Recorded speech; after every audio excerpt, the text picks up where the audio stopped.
ध्यायामो धवलावहुं धनवतीं तेजोमयीं नैष्टिकीं स्निग्धापाङ्गविलोकिनीं भगवतीं मन्दस्मितश्रीमुखीं वात्सल्यामृतवर्षिणीं सुमधुरं सङ्कीर्तनालापिनीं श्यामाङ्गीं मधुसिक्तसूक्तिम् अमृतानन्दात्मिकाम् ईश्वरी। ॐ अमृतेश्वरी नमः। ॐ अमृतेश्वरी नमः। ॐ अमृतेश्वरी नमः. So once again, welcome everyone. Over to you, sir. Yes. So namaste everybody. So just in the previous session, we have seen the very important river Sarayu, very distinct from the Sarayu mentioned in the Ramayana, that is the eastern Sarayu, which is a tributary of Ganga River. But this Sarayu, which is described in the Ṛgveda, is a western Sarayu, a tributary of Sindhu River. So I also mentioned this is a very important geographical finding and one of the major highlight of my book, Rivers of Ṛgveda, compared to every other geography book on the Ṛgveda, and also every other book on the Ṛgveda like that. So once you get a clarity that the Ṛgvedic Sarayu is an eastern tributary of Sindhu, there are a lot of things get aligned and fall in place, because we already have a Ṛgvedic Gomati River, the Gomal, which is a western tributary of Sindhu River. So once you have two rivers, that is Gomati and Sarayu, which is a tributary of Sindhu, and the symmetrical equivalent of these two rivers on the, you can say, the eastern side, that actually clinches the understanding very clearly. And it also corroborate about a mirror reflection kind of migration happened to east and west from the Saraswati River, and reinforcing that mirror reflection kind of a migration, you have archaeological sites, which is the oldest archaeological sites are found on the banks of Saraswati. And as we go eastwards, you see the average age of the archaeological site decline. Like as we go eastwards from Saraswati to eastern side. Similarly, if you go westwards, the same phenomena. The sites which are oldest are found on the Saraswati, and as we go westwards, the age of the sites decline. So, for example, in the this Saraswati region, you get dates like close to 8,000 BC. Virana is 7,990 BC. That is close to 8,000 BC. You get dates Rakigarhi, again 6,000 BC. Kunal, again 6,000. All this on the banks of Saraswati and Vrishadvati. And as we move eastwards, you get one of the oldest dates you get in the are like 3,000 BC, etc. And in the western Uttar Pradesh, and we go eastwards, again you get dates which are older, like 2000 BC, 1500 BC, etc. So that is why Ayodhya city, which is established like it is mentioned as the city of Dasharatha and Rama, which is in the Uttar Pradesh, where we have the Ayodhya temple. So that in that Ayodhya city, we have the oldest archaeological sites, which are into the range of 1700 BC, etc., which may go maybe 200 years, it may go upwards, like 7050 BC, etc. We've got. So It may go to a few years, so some 2000 or 3000 years upwards, and maybe like we can say around 2000 BC, assuming some corrections in the archaeology, without any exaggeration, because you can always say that archaeological sites can be older than whatever we found, and we say 3000 mean 300 BC older is not a big exaggeration. So it is within the limits of archaeological findings. So, and similarly, in the western side, we have sites far away from, equivalently far away, like Ayodhya city in the Uttar Pradesh. There are sites which are equivalently far away from Saraswati River in the western side, where you have archaeological sites of 2000 BC. So on both sides, both in the east and the west, you have sites which are of the factor of 2000 BC. Like what I'm saying is, I will show you the river Saraswati is this one, the Saraswati River, the ancestral Sarayu also. It is also the ancestral Sarayu. The river Saraswati is in the middle. And as we go eastwards, you get dates, lower and lower dates. So this is here somewhere, this is Ayodhya, location of Ayodhya is somewhere here. So you get 2000 BC or 1750 BC, etc. Similarly, if you go far away, like sites somewhere here, there is a site Sort Gaya, etc., where dates are around 2000 BC. And along the Saraswati River, there are like the site like Birana, which is somewhere here, somewhere here, here, somewhere here in the Birana site. You have dates which are 8000 BC, etc. So you can see it's archaeology will tell you that, okay, the oldest people were along the banks of Saraswati. People moved eastwards and westwards. And for the particular problem of Sarayu River, because there are people who moved eastwards, so there is two rivers, Gomadi and Sarayu, which are both tributaries of Ganga River. Gomadi and Sarayu here. And here you can see Gomadi and Sarayu here. Both are tributaries of this Sindhu River, actually. So this is here the Sindhu River is there. This is the Gomadi River and this is the Sarayu River. So you have two rivers which are tributaries of Sindhu. And as a mirror reflection, you have two rivers which are tributaries of Ganga. So this is because the same group of people migrated to the east, to the westward and the eastward. So this is another way of corroborating or proving the westward and eastward migration of the Ikshwakus, thus resulting into eastern Sarayu and eastern Gomadi, and similarly a western Gomadi and western Sarayu. So again, the migration itself, like from this ancestral region, they first reached Gomati River, and after that they reached the Sarayu River. So eastward migration, again, they first reached the Gomati River, and then they reached the Sarayu River.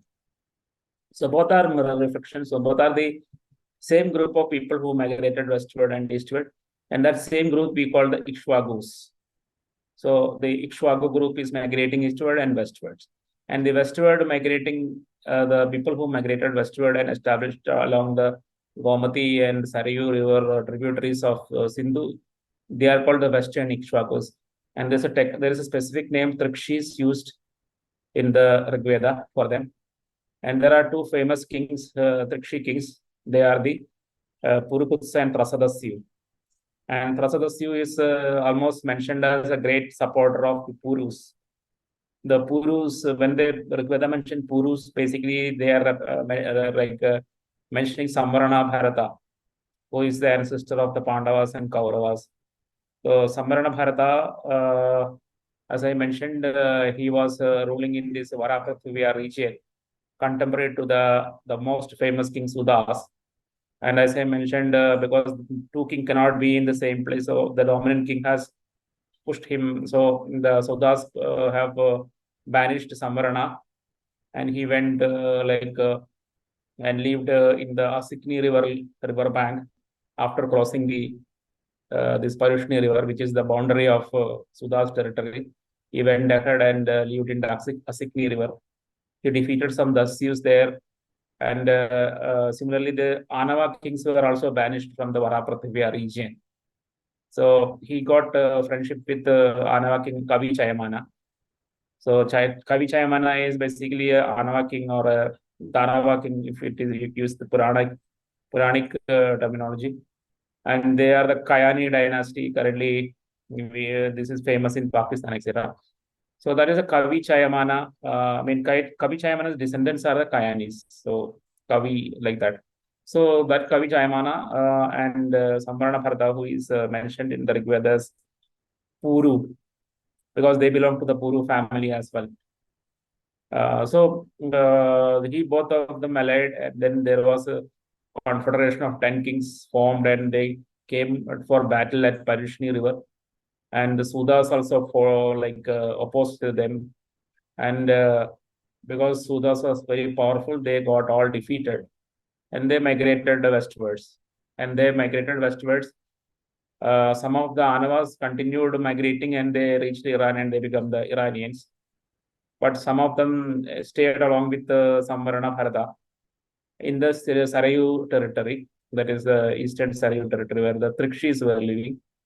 So the Trikshis, like the Trasadasyu, helped them a lot. And that is why the many poets associated with the Bharatas, that is Samvarna Bharata, they praise Trasadasyu profusely. That's a great supporter of them. And when all these things happened, in the Dasharajana battle, you know that the priest of Sudhas was Vasishtha. But after that battle, when things become very successful, naturally there is an ending for happy things. So some kind of alteraction, conflict occurred between the son of Vasishtha and the son of Sudhas. So as per the Mahabharata, they represent it as a kind of a actual conflict in which Vasishtha's son Shakti was killed by Saudasa, that is Sudha's son. We don't know what happened because Ṛgveda doesn't say anything. We have to infer it from the Mahabharata. So because of some kind of conflict, which as per Mahabharata is a conflict between their sons, Vasishtha distanced from Sudhas, and he started supporting the banished Samvarna Bharata. And then Vasishtha made an alliance of the Trikshis, that is the Western Ikshvakus, and Samvarna Bharata through a marriage. That is, Tapati Vaivasvati was married to Samvarna Bharata. So the Vaivasvati, that is Tapati's surname is Vaivasvati, that is son of Vivasvat, that is Surya. Indicate she is a Ikshvaku princess, because Ikshvakus typically associate their origin from Vaivasvata or Vivasvat, that is sun god. So Tapati Vaivasvati and Samvarna Bharata married. As a result of their marriage, a new lineage emerged, and that is a Kuru lineage. But the actual king Kuru, who is very famous, is a descendant of Samvarna, 1,000 years later to Samvarna Bharata, because Mahabharata mentioned the Kuru returned back to his ancestral territory, that is the Varaprithvya, after 1,000 years after Samvarna lifetime. And then he returned, and he named it Kurukshetra. This region is Kurukshetra, and this region to the bottom, that is to the south of Varaprithvya, as Kurujangala. So these two places got that name. Both the two places got that name. And of course, another data point in Mahabharata is that when the Sudhas banished Samvarna Bharata, Mahabharata records his final destination as the place where Sindhu River descends. So Sindhu River is descending from the mountains to the plains. That is this same location where Sarayu River joins the Sindhu River. So both Mahabharata and Ṛgveda can be triangulated for geographical and chronological information. So we understand that Samvarna was living. The final destination of Samvarna is along the Sindhu River. And from Ṛgveda, we know that same destination was this where the Sarayu River joins the Sindhu River. So that is why we call it Sindhu Sarayu region. And of course, Mahabharata is not mentioning about the Dasharajana battle happened. So that all the intermediate events in the life of Samvarna is missing in the Mahabharata. That is the Dasharajana battle, the defeat of the Asikni people, and the Dasharajana battle where he again got defeated. So these are all we don't get in the Mahabharata, but ultimate final destination we get from the Mahabharata. But the other part, the intermediate events of Samvarna defeating the Asikni people and also battling with the Sudas on the Parishni River as part of the Dasharajana battle. These are all evidence from the Ṛgveda. So we have to combine the Ṛgveda and the Mahabharata to get the overall picture. And the last but not the least, the Mahabharata used the term Panchala. Because Mahabharata doesn't mention Sudas or anything. It simply mentioned the Panchalas. But when they say Panchala, basically it is referring to Sudas, and because Sudas is an ancestral king of the Panchalas. So the terminology Panchala is basically a post-Ṛgvedic terminology which is recorded in the Mahabharata. But whenever Mahabharata says about the Panchalas in the ancient period, they are referring to Tripsu Bharata lineage, which is the lineage of King Sudas. And of course, Mahabharata and many other later texts in the Puranas, Sudas is mentioned as an ancestor of Panchalas. So this is also part of the folklore history of Panchalas, that Sudas is their ancestor. Not only Sudas, but Sudas Sudas descended from Divodasa.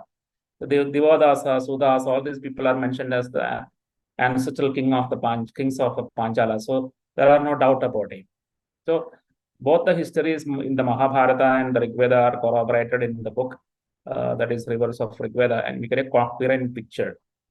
So, and this is also a very central revelation, a central discovery in the book Rivers of Ṛgveda, where the histories which are recorded partially in the Ṛgveda and partially in the Mahabharata are corroborated, and a coherent historical sequence is completely traced out from both these two texts.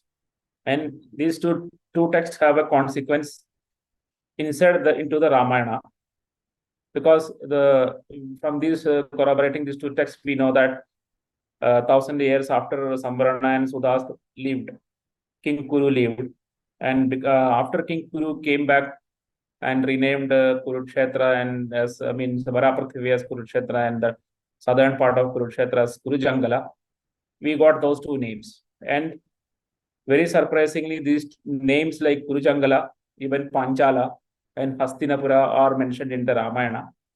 And this automatically gives us a very important information about the chronological positioning of Sri Rama with respect to Ṛgveda.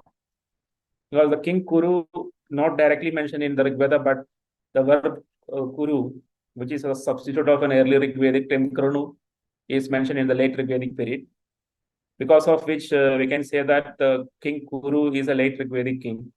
Even though there are many other kings, like Kurusravana is a suspect to be actual King Kuru himself, because Kurusravana is mentioned as a Trikshi king, because the Ṛgvedic people can map the Paradas associated with the Trikshis as wrongly as Trikshis themselves, because they are all associated allies. And of course, Kuru is a descendant of mother side. Kuru is a Trikshi. So because of that, Kurusravana is a candidate of being the Kuru himself. But otherwise, direct mention of Kuru is not there. But everything very clearly shows that he is a late Ṛgvedic king. And since Kuru is a late Ṛgvedic king, automatically it follows that Rama, who is mentioned in the Ramayana as a contemporary to the place names like Kurujangala and Panchala and Hastinapura, is automatically a late Ṛgvedic king. And interestingly, we found the king named Rama mentioned in the late Ṛgveda, that is in the 10th mandala of the late Ṛgveda. And again, in the 10th mandala of the late Ṛgveda, another king named Shantanu is mentioned.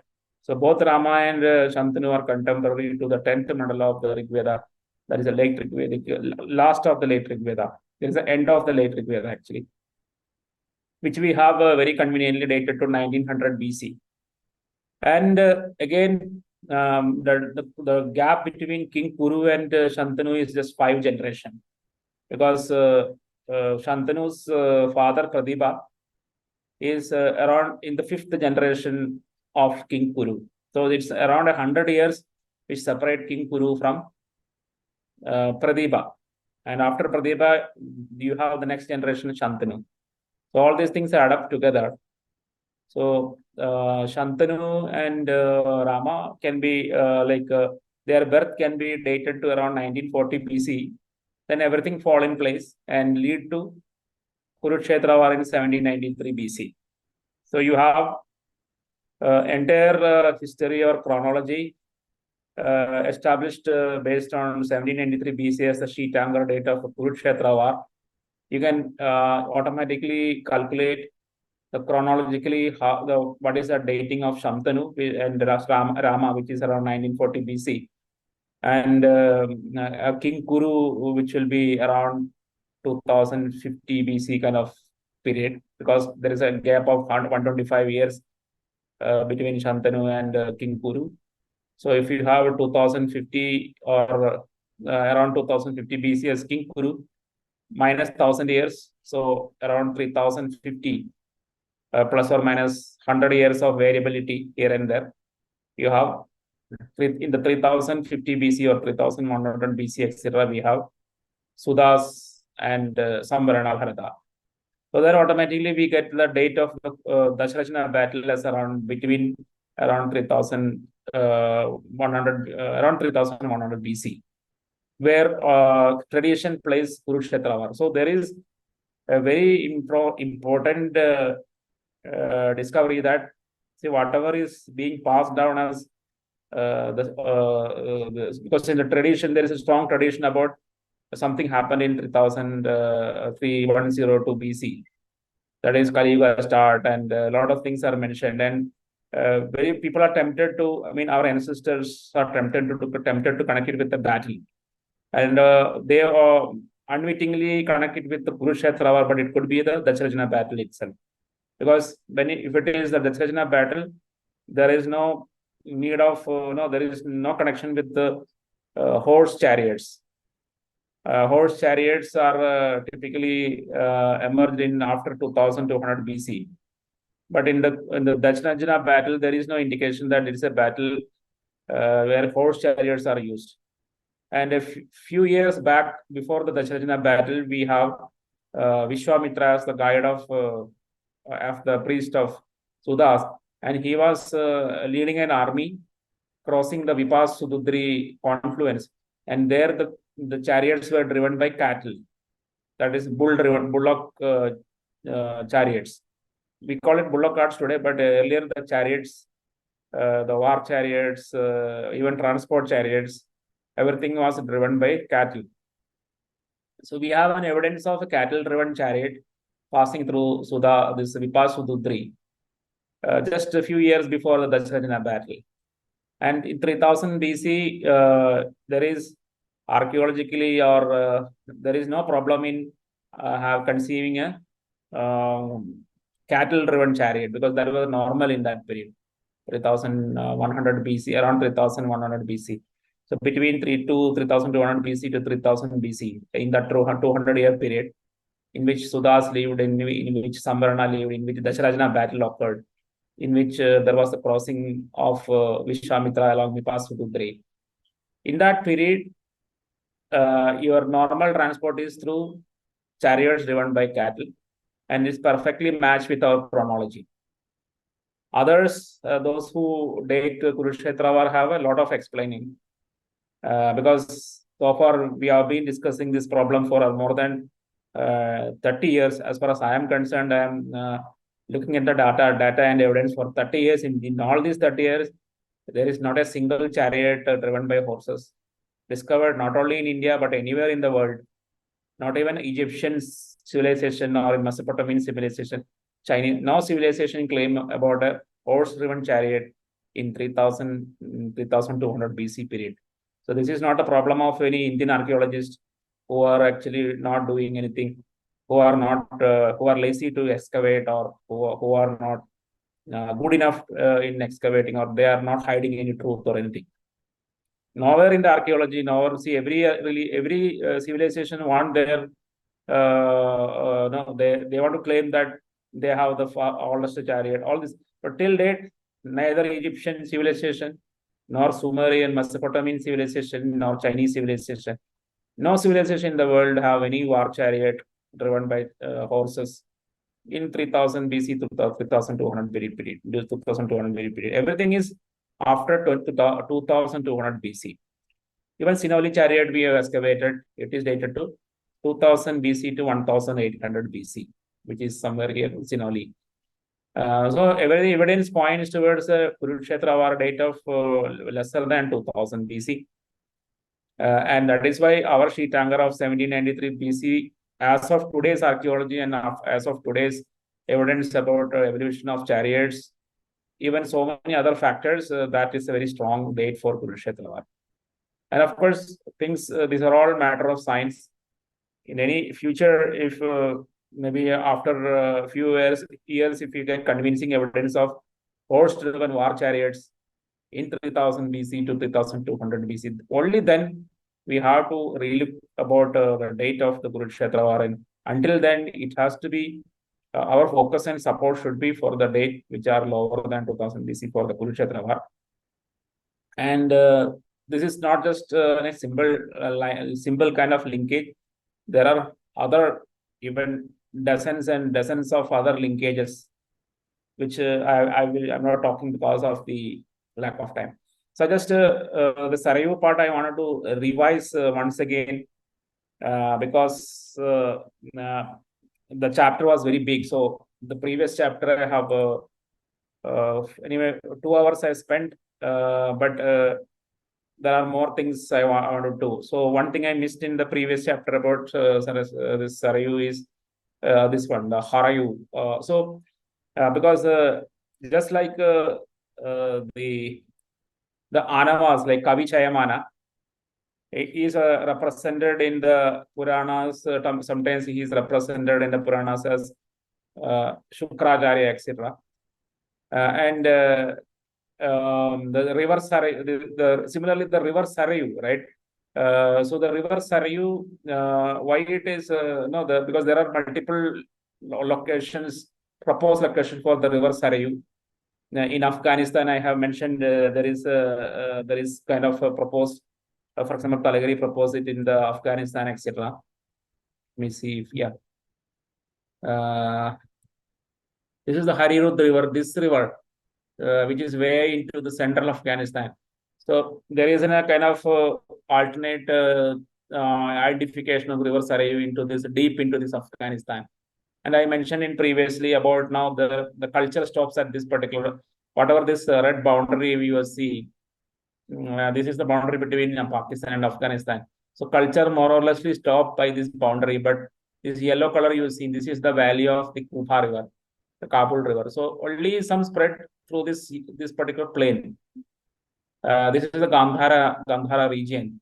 So from here, slightly it spread to the Afghanistan. So the maximum spread of the Vedic culture is up to here, like whatever I mentioned here. So this yellow color is a low-lying area, and the remaining is a mountain. So up to here, this is our area. So the Ṛgvedic migration terminus point is up to here actually. So just like this particular borderline, and here little bit incursion here. Beyond that, it has not progressed. So that is your actual boundary. So this particular Harirud cannot be the Sarayu River. And in the previous talk, I have one point I missed is that I want to talk. Thus, just like this entire conflict between the Indra worshipping Sudhas and the enemy side, of course, like the Anavas, like Kavi Chayamana, that is represented in the Puranas as a conflict between the Devas and Asuras. So all these battles between the Indra worshipping kings and the non-Indra worshipping Anavas, that is all recorded as a Devasura battle. And the same thing, just like the Puranas, you have the Avestan text of the Zoroastrians. So they are also comparatively dated starting with the late Ṛgvedic period and slightly during the period of, it evolved during the period of the Itihasas, like when the Ramayana and Mahabharata was happening, it was evolving. And it become very clear and concise, solidified later to the Kurukshetra war in the Puranic period. While we were having the Puranas, the Western texts like Vendiad progressed and they become very solidified. So they in that they mention about the Western people, the Western speaking people mention about 16 lands where they have lived before. They are the ancestral lands of the Ahuras. So because the whatever we call Asura, the Western text they call Ahura. The Sa become Ha. So Ahuras say there are 16 lands of the Ahuras. So you can see the number here. So this is all the 16 lands. So the total 16 regions are there. So the first one is Aryanam Veja, which is the what do you call the Veja means Vraja, the Arya Vraja. Arya Vraja is different from Arya Varta. Arya Vraja is the best because you know the Arya means best. So it is the best land. So here the Aryana Vraja basically they are mentioning about a Kashmir Valley. This was their original place where they were living. They were the Kashmir. We can say that technically they were the Kashmiris, but of course a little bit bigger than that Kashmir, like Kishtwar and Ladakh region. That is where the Aryan Major, because they mentioned Aryan Major, their winters are 10-month winter and 2 months of summer. So it's a very cold place. Most of the time of the year it is winter and only very rarely only 1 or 2 months you will have summer. So this entire climate is hinting at the Kashmir Valley, which is contains one of the oldest, one of the coldest places in world. So you may be surprised to know that there are more colder places in this area, the Dras Valley, for example, colder than Siberia. So that is this region, and the Kashmir region matches very well with the description of Aryan Veja in the Vendiad. And similarly, they passed through various other, subsequently they went to Sukta, the Sukta plains, and then they went into, what do you call, here it is. The third one is, Moru. So Moru is a Maru region because this Western pronunciation, they will add some little more sound here and there, etc. So Maru, whatever we call Maru, they may be calling Mauru, etc. So the Mauru is here, the Maru region, that is the desert region. And then they go to Bagsdi, that is the Bakhliga region. Because exactly here we have the Bakhligas, the cousins of Shantanu, and all the people who are living here, Bakhli, like that. And then, like that,